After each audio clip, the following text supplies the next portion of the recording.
Generation Y. And I said, well, like, why? Why do we do it that way? You know, why do we have to come to work so early? Nothing gets done around here till 10. You know, why? Why does it take so long to get a raise? Man, I've been here 2 weeks. Time for a raise.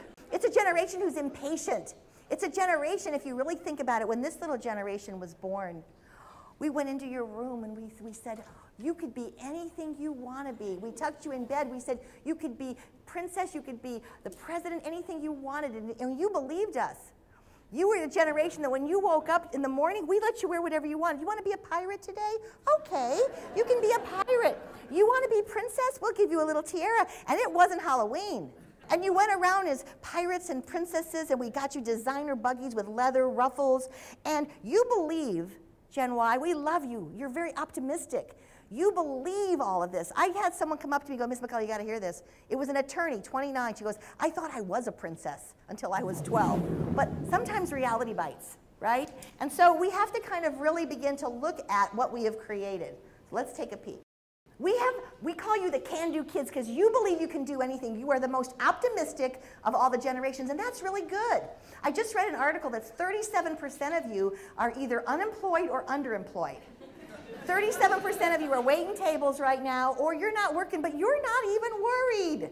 You're not worried. You're optimistic. You're sure next year you're going to make 50 to 90K. You're living with your mom and dad. They're a little worried about it, right? But you're not worried about it at all. You're the first generation who is high on self-esteem. You believe in yourself. I believe that you, Generation Y, have more self-esteem than talent.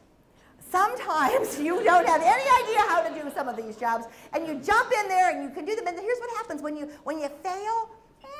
You get kind of sad, you know, and then you don't want to go. I had a person call me. She said to me that they can't make the first day of work too hard for Gen Y because they quit at lunch. If it's too hard, they quit at lunch. Now, you all need to know that because you all are probably older Gen Y, so every year they get a little harder and a little harder, right? So you're the first generation that was raised with technology.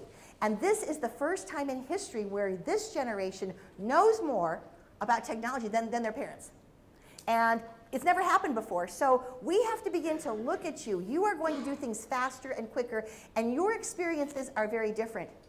You want to be heard, okay? You're very self-expressive. You want to sit at the table and you want to be heard. Gen X never spoke. We have no idea what they're thinking, nor do we want to know, right? Gen X, no, just kidding. But Gen Y, you want to be heard, okay? You have ideas and opinions. And you know what? That idea that you have could be the next $1 million idea. It's just the way you serve it up.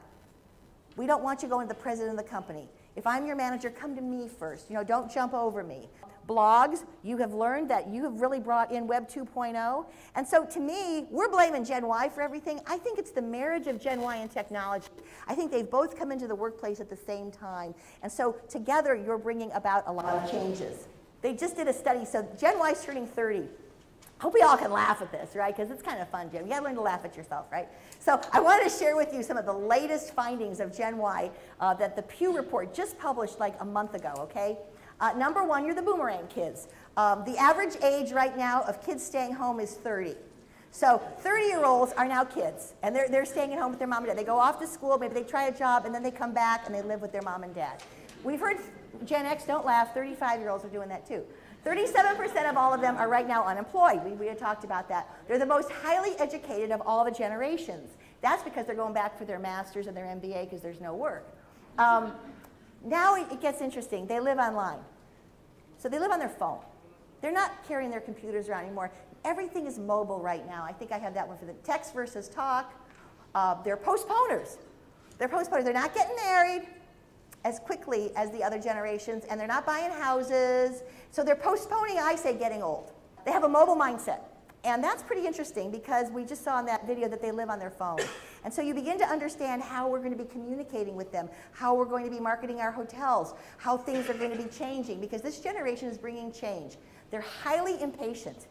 They're highly impatient. You can see that when you're driving and you look next to a Gen Y and they're like having a heart attack. They want control of their time. We used to do return on investment. Gen Y wants return on my time. So when they're done with a project, they want to go home. They're done. They don't realize that there's more work to be done because they really work on projects and completing projects rather than on filling out a full day's work. They want to learn, grow, and advance, and they do want your job. Although I just read where they don't really want your job because they found out how many managers are in here, how hard you work, and they're not sure they want that anymore. So that's changing. And they want you to teach them, which I love. They're very open to training. They're very teachable. They're hungry for information. I think it's a very, very exciting time right now.